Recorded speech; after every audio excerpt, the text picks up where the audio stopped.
GM কাদের বাড়ির সামনে থেকে আমরা 24 ঘন্টার আলটিমেটাম দিচ্ছি, জিএম কাদেরকে গ্রেফতার করতে হবে, জিএম কাদেরকে গ্রেফতার করতে হবে, করতে হবে, করতে হবে, করতে হবে, জিএম কাদেরকে গ্রেফতার করতে হবে, করতে হবে।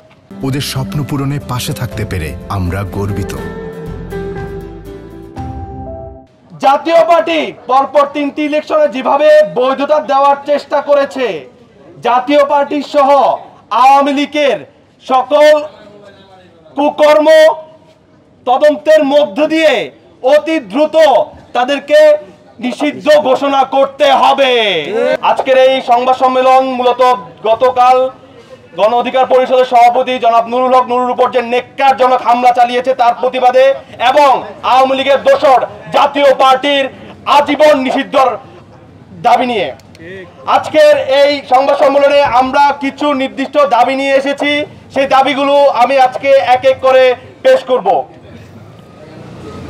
গতকাল বিপি নুরুর উপর যে নেক্কারজনক হামলা চালিয়েছে, আমরা স্পষ্ট করে বলতে চাই বিপি নুর গত 16 বছর অনেক মার খেয়েছে, কিন্তু এরকম নেক্কারজনক হামলা কখনোই চালানো হয়নি তার উপরে।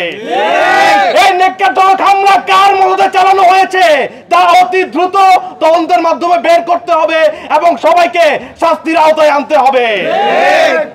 আমরা জানি জিএম কাদের এবং জাতীয় পার্টি ছিল ভারতের একটি পালিত দল, তারা ছিল আওয়ামী লীগের একটি গৃহপালিত বিরোধী দল। পরপর তিনটি ডামি ইলেকশন, অবৈধ ইলেকশনকে জিএম কাদের বৈধতা দিয়েছে। আমরা ইন্টারিমের কাছে জানতে চাই, বিপ্লবের 1 বছর পরেও জিএম কাদের এই কর্মকাণ্ডের ব্যাপারে ইন্টারিম কোনো তদন্ত করেছে কিনা।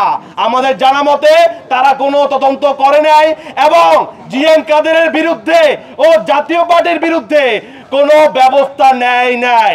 উল্টো বিপি নূর যখন গণ অধিকার পরিষদ যখন জাতীয় পার্টির বিরুদ্ধে আন্দোলন শুরু করেছে, তাদের উপর নেক্কারজনক হামলা হয়েছে। আমরা স্পষ্ট করে জানতে চাই, এই হামলার পিছনে আসলে ইন্ডিয়ার হাত রয়েছে নাকি এজেন্সির হাত রয়েছে তা জনগণের কাছে স্পষ্ট করুক।